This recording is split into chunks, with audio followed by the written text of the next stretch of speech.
Asalaamu calaykum asxaabtayda ku xiran channelkayga Zaqali Beauty Product soo dhawaada asxaabtayda qaaliga ah maanta waxaan idin wadaa alaab maasha Allah alaab lagu caylayo isoo galin badan way dhahdeen maanta alaab lagu caylayo ayaan idin wadaa ka faa'iideyso wacan asxaabtayda qaaliga ah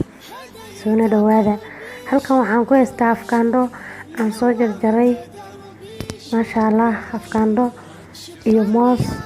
ayaan halkan ku haystaa hadda mooska qofka ayaan ka soo fiiqanayaa kadibna halkan ayaan ku jarjaranayaa asxaabtayda qaaliga ah waa kana hadda mooska ayaan jarjaranayaa asxaabtayda qaaliga ah alaabtan haddii aad soo tijaabiso aad iyo aad u helaysaa alaab fiican waaye waana qudaar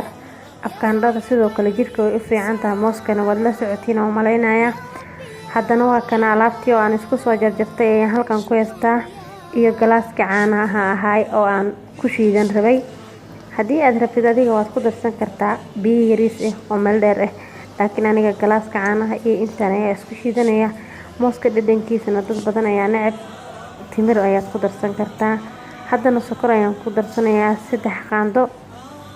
asxaabtayda qaaliga markii aan soo shiido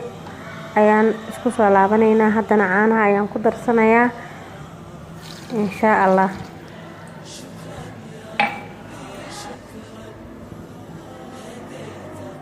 asxaabta waa kana sidaan ayay noogu soo baxday alaabtii aan isku shiidanay maasha Allah asxaabtayda qaaliga ah alaabtan waa alaab maasha Allah jirkaaga u fiican aadna ku caylaysid haddii aad subax walba hal galaas oo intaas aad isku shiidatid alaabtan waa alaab ku cajab gali doonto aadna ka heli doontid fariiska waad gashan kartaa haddii aad rabtidna baraf haddii aad haysatid inta ku darsatid isla markaas waa cabi kartaa maasha Allah marka alaab qurux badan ay ku soo baxday wada jeedina oo maleynaya haddii aad igu cusub tahay please subscribe iyo share na ii dheh kambalelkana furo si ay kugu soo dhacaan fiidiyowyada aan soo dhigi doono aad iyo aad ayaa u mahadsan tahay